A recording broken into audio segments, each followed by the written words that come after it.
Mughal rule in India. The first Mughal ruler in India was Zahir-ud-Din Muhammad Babur.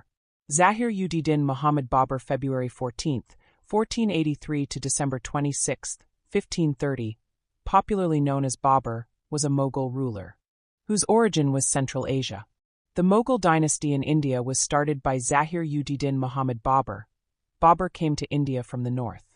It is said that he was the great-grandson of Timur Lang, and believed that Genghis Khan was the ancestor of his dynasty. Babur is considered to be the originator of the poetic style called Mubayan. He conquered Kabul in 1504 AD and Kandahar in 1507 AD, and assumed the title of Badshah, King of Kings. He attacked India 5 times from 1519 to 1526 AD, and was successful. In 1526, he defeated the last sultan of Delhi, Sultanate Ibrahim Lodi, in the plains of Panipat, and laid the foundation of the Mughal dynasty. He made his kingdom successful by conquering Kanwa in 1527, Chunderi in 1528 and Agra in 1529, and then he died in 1530 AD. The second Mughal ruler in India. Humayun. Humayun was a Mughal ruler. Nasiruddin Humayun, March 6, 1508 to February 22, 1556, was the son of the first Mughal emperor Babur. He did not rule the empire for many years, but Humayun also contributed to the foundation of the Mughal Empire. After Babur's death, Humayun took over the throne of India in 1530, and his half-brother Kamran Mirza took over the rule of Kabul and Lahore. Before dying, Babur divided the kingdom in such a way so that there would be no fight between the two brothers in future. Kamran later became Humayun's strong rival. Humayun ruled Afghanistan, Pakistan and parts of North India from 1530 to 1540, and then from 1555 to 1556. In India, he was defeated by Sher Shah Suri in the Battle of Belgram, and had to go into exile. He spent some time in exile in Kabul Sinda Market, and finally took refuge with the ruler of Iran, Tahmasp. With the help of the ruler of Iran, he conquered the areas of Central Asia in Kabul Kandahar. He defeated Sher Shah's officers in 1555 AD, and once again took over Delhi and Agra. After this, he died suddenly in 1556. With this, the culture of the Mughal court also changed from Central Asian to Iranian. Third Mughal ruler in India. Jalaluddin Muhammad Akbar. Due to the sudden death of Humayun, his only son ascended the throne at a very young age. Humayun's son's name was Jalaluddin Muhammad Akbar. At the time of Humayun's death, his only son Akbar was in Kalanur, Punjab. He was declared the ruler there. Jalaluddin Muhammad Akbar, October 15, 1542 to October 27, 1605, was the third ruler of the Mughal dynasty of Timuri lineage. Akbar is also known as Akbar-i-Azam, i.e. Akbar the Great, Shahenshah Akbar, Mahabali Shahenshah. Emperor Akbar was the grandson of the founder of the Mughal Empire, Zahiruddin Muhammad Babur, and the son of Nasiruddin Humayun and Hamida Banu. Akbar introduced copper, silver and gold coins during his reign. These coins used to have beautiful Islamic printing on the back. Akbar made many changes in the coins of his period. He started an open mint system under which anyone who was able to pay the mint fee could exchange Akbar's currency for any other currency or gold. Akbar wanted a common currency to be used throughout his empire. Akbar was a Muslim, but he had respect for other religions and sections. As Akbar grew older, his interest in religion increased. He is especially known for his attachment to Hinduism. Unlike his ancestors, he married many Hindu princesses. Apart from this, Akbar also appointed Hindus to various royal positions in his kingdom, which no previous Muslim ruler had done. He realized that to rule India for a long time, he should give proper and equal status to the natives of this place. Akbar died on October 27, 1605. On the death of such a great emperor, his funeral was done quickly without any rituals. According to tradition, a passage was made by breaking the wall of the fort, and his body was quietly buried in the tomb of Sikandra. The fourth Mughal ruler in India. Jahangir. Mughal Emperor Jahangir was born on August 31, 1569, as the son of Mughal Emperor Akbar, with the blessings of Sheikh Salim Chishti of Fatehpur Sikri. Jahangir's mother's name was Maryam Uzamani. Akbar did not have any child before Salim. Akbar was not getting any child from any of his queens. Then one day Akbar came to know about Sheikh Salim Chishti. who was a great saint. He blessed Akbar that soon he would get a child from his queen Maryam.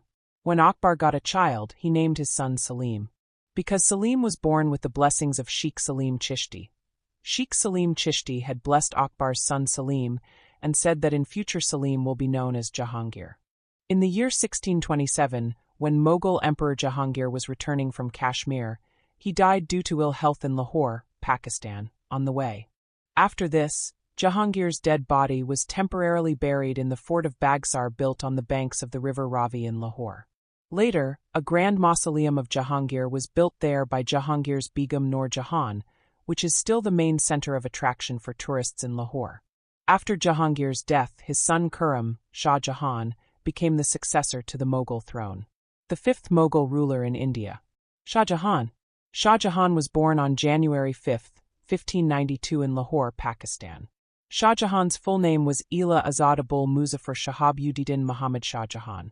His father's name was Mirza Nur-Uddin Beg Muhammad Khan Salim, known by his royal name Jahangir.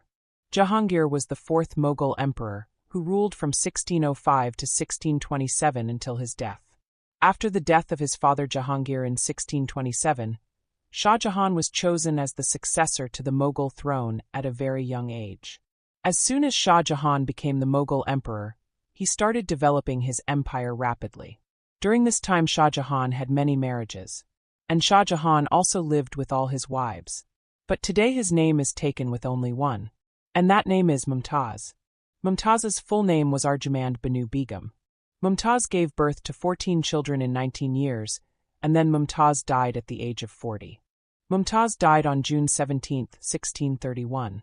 Shah Jahan loved his wife Mumtaz very much. Mumtaz's death broke Shah Jahan's heart from within, due to which Shah Jahan became sad. As the days passed, Shah Jahan started moving towards darkness. And gradually he started growing old.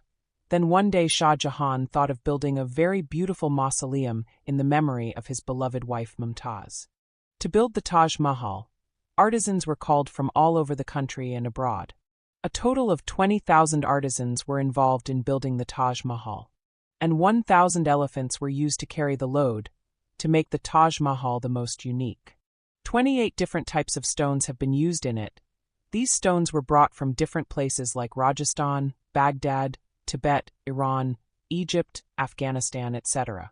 It took 22 years to build the Taj Mahal. Perhaps this is the reason why the Taj Mahal is one of the 7 wonders of the world. Then a few years later, Shah Jahan died on January 22, 1666. After Shah Jahan's death, his son Aurangzeb became the successor to the Mughal throne. Today, about 3 million people visit the Taj Mahal in a year, about 45,000 in a day. In 2007, it was declared the first winner of New 7 Wonders of the World, 2000 to 2007. Sixth Mughal Emperor in India. Aurangzeb. Aurangzeb was born on November 3, 1618 in Dahod, Gujarat. He was the 6th child and 3rd son of Shah Jahan and Mumtaz Mahal. Abul Muzaffar Muhyiddin Muhammad Aurangzeb Alamgir, commonly known as Aurangzeb or Alamgir, royal name given by subjects meaning world conqueror. Aurangzeb was the 6th Mughal emperor to rule India. His reign lasted from 1658 to his death in 1707. Aurangzeb ruled the Indian subcontinent for more than half a century. He was the longest-ruling Mughal emperor after Akbar. During his lifetime, he tried his best to expand the Mughal Empire in South India, but after his death the Mughal Empire started shrinking. He was perhaps the richest and most peaceful person of his time, who, through his victories in South India, expanded the Mughal Empire to 12.5 lakh square miles and ruled over 15 crore people, which was 1/4 of the world's population. During the last days of Aurangzeb, the power of the Marathas in the south had increased a lot. The royal army was not getting success in suppressing them. Therefore, in 1683, Aurangzeb himself went to the south with the army. Staying away from the capital, he remained in the same campaign for the last 25 years of his reign. After ruling for 50 years, he died in Ahmednagar in the south on March 3, 1707 AD. He was buried in the courtyard of the tomb of Fakir Burhanuddin, located in Daulatabad. His policy created so many opponents that the Mughal Empire came to an end. Seventh Mughal ruler in India. Bahadur Shah Zafar. Bahadur Shah Zafar, 1775 to 1862. Bahadur Shah Zafar was born on October 24, 1775. His full name was Mirza Abu Zafar Sirajuddin Muhammad Bahadur Shah Zafar. Zafar may have been born in a Mughal family, but his mother was a Hindu woman. He was the last emperor of the Mughal Empire in India and a renowned Urdu poet. He led the Indian soldiers in the First Indian War of Independence of 1857. After the defeat in the war, the British sent him to Burma, now Myanmar, where he died. In 1857, the British had captured almost the whole of India. The rebel soldiers and kings and maharajas, who were agitated by the British invasion, needed a central leadership, which they found in Bahadur Shah Zafar. Bahadur Shah Zafar also accepted leadership in the battle against the British. But the 82-year-old Shah Zafar ultimately lost the war and had to spend the last years of his life in British captivity. It is said that he was a poet by nature and a fan of poetry at heart, and the two top poets of his court, Muhammad Khalib and Zauq, are still role models for poets. Zafar himself was a great poet. His poetry, drenched in pain, contained the deep truths of human life and a world of emotions. He wrote many ghazals, even while being held captive by the British in Rangoon. As a prisoner, he was not even given a pen, but Badshah Zafar, who had the title of a Sufi saint, wrote ghazals on the wall with burnt sticks. Bahadur Shah Zafar died in British captivity on the morning of November 7, 1862. He was buried near the Shwedagon Pagoda, near the prison on the same day. Not only this, a bamboo fence was erected around his grave, and the grave was covered with leaves. Davis, a British officer who was overseeing Zafar's funeral at that time, has also written that at the time of Zafar's burial, about 100 people were present there, and it was a crowd like the one watching a horse race. 132 years after Zafar's death, in 1991, during the excavation done to lay the foundation stone of a memorial room, an underground grave was discovered. Signs and remains of Emperor Zafar were found at a depth of 3.5 feet, after investigation of which it was confirmed that they were Zafar's.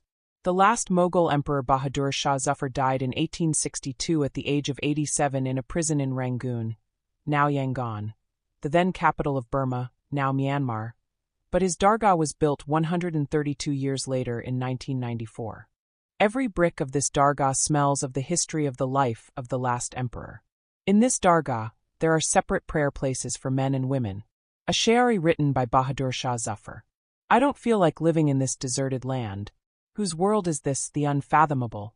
The nightingale has no complaint against the watchman or the hunter. It was destined to be imprisoned in the spring season. Tell these desires to go and settle somewhere else. Where is so much space in the tainted heart?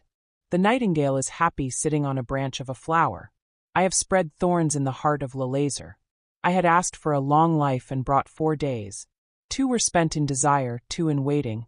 The days of life have ended, it is evening. I will sleep by spreading my legs in the Kunjamazar. How unlucky is Zafar for burial. I could not even get 2 yards of land in the well of love.